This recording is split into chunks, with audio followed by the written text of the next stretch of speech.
Movie की शुरुआत में हम देखते हैं कि एक आवाज हमें दुनिया की करंट कंडीशन के बारे में बताती है। वो बताती है पानी, ऑक्सीजन और धूप हमारे लिए दुनिया की कितनी इंपॉर्टेंट चीजें हैं। लेकिन अब दुनिया इन सब चीजों से खत्म हो चुकी है। ये बात नैरेटर भी जानता है कि सूरज डूबने के कितने दिन हो गए हैं और बिना सूरज के कितने दिन हो गए हम पता नहीं लगा सकते। कुछ साल पहले लोगों ने सारे फॉसिल फ्यूल का इस्तेमाल कर लिया और अब वो अपनी जरूरतों के लिए सोलर एनर्जी पर डिपेंड है। नैरेटर उन लोगों पे हंसता है जो कहते हैं कि क्या ही हो जाएगा, सूरज कल निकल जाएगा। लेकिन ये सच नहीं है, ये सच नहीं है। सूरज पूरी तरह से ढक चुका है और लोगों के पास फ्यूल का कोई भी सोर्स नहीं है। उस दिन की बात करते हैं जब ये सब शुरू हुआ था। ये कहानी चाइना की फ्यूचर की है। यहाँ सब कुछ पूरी तरह सोलर एनर्जी से चलता है। अब हम देखते हैं कि एक जवान लड़का जिसका नाम येंग है, येंग को एक फ्यूचरिस्टिक आर्टिफिशियल इंटेलिजेंस रोबोट ने जगाया है जिसका नाम लीजा है। येंग एक $multi-million कंपनी हेलोस में सैटेलाइट डाटा एनालिस्ट का काम करता है। हेलोस सोलर एनर्जी को बनाता है जो चाइना की 3/4 हिस्से को फ्यूल देती है। हेलोस के सीईओ का नाम है वेंग, जो इस हिस्टोरिकल चेंज का सेंटर माना जाता है और इसकी अचीवमेंट की काफी तारीफ की जाती है।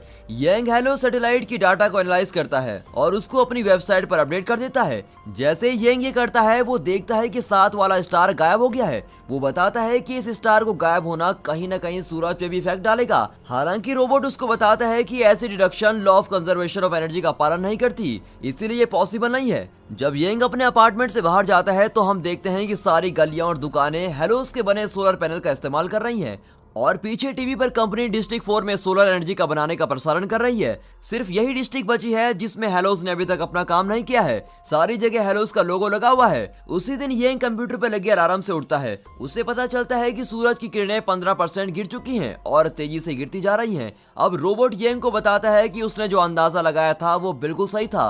येंग लीजा को हेलोस के सीईओ वेंग को जल्दी से कॉल करने को कहता है। फिर येंग वेंग से पूछता है कि उसको पता है कि आज सूरज पूरी तरह से डूब जाएगा। इसके अलावा वेंग येंग से ये भी पूछता है कि वो क्या करेगा अगर आज धरती का आखिरी दिन होगा। फिर येंग वेंग को कहता है कि वो जिंदा रहने के तरीके ढूंढेगा। वेंग येंग को एक एड्रेस देता है और कहता है कि अगर तुम जिंदा बच गए तो यहाँ आ जाना। फिर येंग सूरज को अच्छे से देखने के लिए अपने पड़ोसी के घर में घुस जाता है। येंग खिड़की पे खड़ा होकर सूरज को झिलमिलाते हुए देखता है। येंग की पड़ोसी चेनम्यू कंफ्यूज होती है कि येंग यहाँ क्यों आया और येंग को बाहर जाने के लिए कहती है, लेकिन येंग बिना अपनी आंखें झपकाए सूरज को डूबते हुए देखता है। अब टीवी पर भी इसके बारे में बताना शुरू हो जाता है और दुनिया के किसी दूसरे साइड से चांद की टिमटिमाने की आवाज सुनाई देती है। अचानक से फ्लिकरिंग स्टार्ट हो जाता है और कुछ सेकंड्स में सब कुछ काला हो जाता है। येंग वापस अपने रूम में आता है। अब चेंगम्यू येंग को फॉलो करती है और पूछती है कि ये सब क्या हो रहा है। येंग चेनम्यू को इग्नोर करता है और लीजा से पूछता है कि अब क्या होने वाला है। लीजा उसको बताती है कि एक हफ्ते के अंदर टेम्परेचर 0 फ़ारेनहाइट तक गिर जाएगा और -100 फ़ारेनहाइट तक पूरे साल में। ऑक्सीजन धीरे धीरे खत्म हो जाएगी और धरती पर सभी जीव धीरे धीरे खत्म हो जाएंगे और धरती एक जमा हुआ प्लेनेट बन जाएगा। फिर येंग चेनम्यू को सिटी छोड़ने को कहता है और खुद बाहर चला जाता है। वो देखता है कि लोग काफी कंफ्यूज और डरे हुए हैं। ग्रोसरी स्टोर लोगों से भरा पड़ा है। लोग सामान खरीदने के लिए आए हैं, लेकिन इलेक्ट्रिसिटी कम होने की वजह से कैशियर पैसा नहीं काट पा रहा है। लाइट्स अभी भी काम कर रही हैं, लेकिन वो सिर्फ 24 घंटों के लिए काम कर पाएंगी। अब हम देखते हैं कि येंग एक पानी की बोतल और एक मैप लेता है ताकि वो उस जगह पहुंच सके जो उसको वेंग ने बताई है। येंग एक अंधेरी गली से गुजरता है और यहाँ लुटेरे उसको मारते हैं, जिसकी वजह से येंग की टांग पर चोट लग जाती है और वो बेहोश हो जाता है। अब लुटेरे उसके सारे पैसे ले लेते हैं। येंग जब उठता है तो लीजा उसे बताती है कि वो 12 घंटे और 18 मिनट के लिए सोया था। येंग जल्दी से अपने घर की तरफ भागता है और अपने कुछ कपड़े और इंस्टेंट नूडल पैक करता है। चेनम्यू उसके घर के दरवाजे पर खड़े होकर येंग से हेल्प मांगती है ताकि वो अपने पेरेंट्स तक पहुंच सके, लेकिन येंग चेनम्यू को कहता है कि ऐसा कोई तरीका नहीं है जिससे मैं तुम्हारी हेल्प कर सकूं और चेनम्यू को दूर जाने के लिए कहता है। इतने मुश्किल वक्त में येंग चेनम्यू की हेल्प करने से मना कर देता है और उसको दूर जाने को बोलता है। अगर आप येंग की जगह होते तो आप क्या करते, कमेंट्स में जरूर बताना। जब चेनम्यू येंग को बताती है कि उसके पास कार है, तब वो दोनों डिसाइड करते हैं कि वो एक साथ ट्रैवल करेंगे। अब सफर शुरू करने से पहले चेनम्यू येंग से एक प्रॉमिस करती है कि वो सीईओ वेंग से मिलने के बाद उसको उसके पेरेंट्स के घर छोड़ देगा।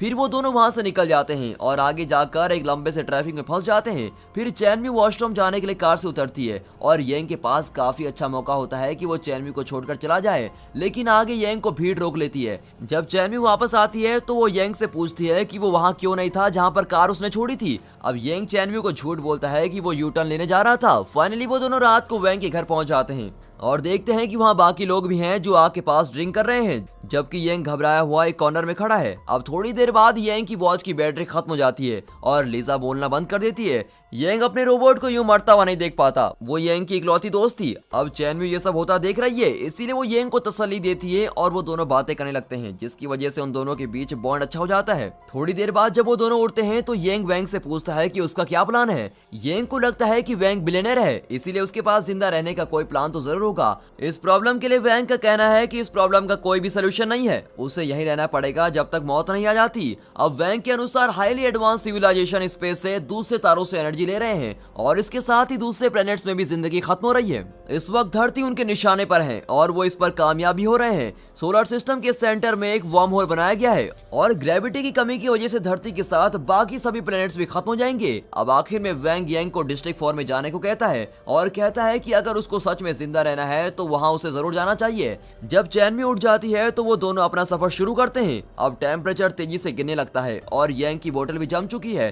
चैनम्यू देखती है कि एक स्पेस शटल जा रहा है। अब येंग इस पर बोलता है कि ये अमीर लोग हैं जो जिंदा रहने के लिए दूसरे स्पेस में जा रहे हैं। हम देखते हैं कि येंग फिर कार चलाता है और चैनम्यू को उसके पेरेंट्स के घर छोड़ देता है, जैसे कि उसने प्रॉमिस किया था, और फिर अपना सफर कंटिन्यू करता है। अब येंग देखता है कि चैनम्यू अपना प्लांट कार में ही छोड़ गई है। अब येंग चैनम्यू को प्लांट लौटाने के लिए वापस जाता है और देखता है कि चैनम्यू घर में अकेली है और वो कुछ भी नहीं बोल रही है। सारे लोग वहाँ से टाइम पर ही चले गए थे। हम देखते हैं कि फिश एक्वेरियम भी तेजी से फ्रीज होने लगा है। जब येंग रूम के अंदर जाता है तो वो चैनम्यू के पेरेंट्स की लाश को देखकर डर जाता है और उसके पापा के हाथ से एक लेटर लेकर वो चैनम्यू को दे देता है और ये सामने आता है कि वो सूरज के खत्म होने से पहले चैनम्यू के आने का इंतजार कर रहे थे और लेटर में लिखा हुआ था कि तुम अपना शहर में ख्याल रखना। और उनके घर में हथियारों का एक ग्रुप आता है और उन दोनों को मार डालता है। ये पढ़कर चैनम्यू टूट जाती है और तुरंत रोने लगती है। अब येंग उसको बोलता है कि वो भी एक अनाथ है और ये भी नहीं जानता कि उसके पेरेंट्स कौन है। येंग चैनम्यू के साथ डिस्ट्रिक्ट 4 में जाने का प्लान बनाता है। अब हम देखते हैं कि वो दोनों अपना सफर शुरू करते हैं। थोड़ी देर बाद जब वो डिस्ट्रिक्ट 3 में पहुंचते हैं तो उनको पता चलता है कि मैप उनको गलत रास्ते में ले आया है।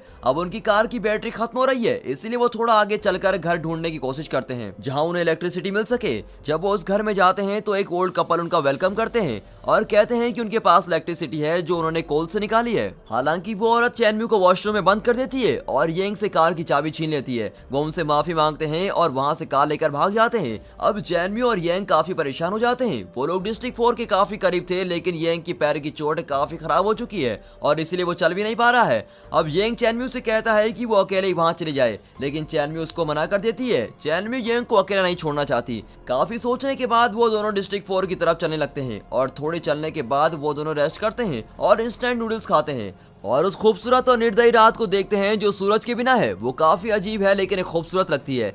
जब वो शहर के रास्ते में पहुंचते हैं तो उनको उनकी कार रोड के साइड में खड़ी मिलती है, लेकिन उसके साथ माइन वर्कर्स का एक ग्रुप उनका वेट कर रहा होता है। अब चैनम्यू को बचाने के लिए येंग खुद उनके पास चला जाता है। वो लोग येंग को उनके हेडक्वार्टर लेके जाते हैं और येंग को कोल निकालने के लिए एक माइन वर्कर के रूप में रख लेते हैं। हालांकि चैनम्यू हार नहीं मानती और पीपर स्प्रे की हेल्प से येंग को वहां से निकालने जाती है। चैनम्यू येंग को वहां से निकालने में कामयाब हो जाती है, लेकिन इसी दौरान येंग को गोली लग जाती है। जब वो दोनों वापस आते हैं तो चैनम्यू डिस्ट्रिक्ट 4 पर जाने के लिए पूरी स्पीड से कार चलाती है ताकि वो येंग को बचा सके। अब चैनम्यू डिस्ट्रिक्ट 4 की एंट्रेंस पर कार रोकती है। येंग को रियलाइज होता है कि वो जगह जियोथर्मल एनर्जी है जो उनको बचा सकती है। वो अपना सफर शुरू करते हैं और देखते हैं कि कार की खिड़कियां और रास्ते भी जाम होना शुरू हो गए हैं। अब उनके पास ज्यादा टाइम नहीं है और वैसे उनकी कार की बैटरी भी खत्म हो जाती है और कार रुक जाती है। अब उनके पास कोई भी तरीका नहीं है, इसीलिए वो दोनों कार की बैक सीट पर एक दूसरे के हाथ पकड़कर बैठ जाते हैं और कार से एक ऑटोमेटेड आवाज आती है कि वो दोनों अपनी लाइफ की आखिरी मोमेंट्स जी रहे हैं। थोड़ी देर बाद चैनम्यू येंग को पुकारती है, लेकिन येंग कोई आंसर नहीं करता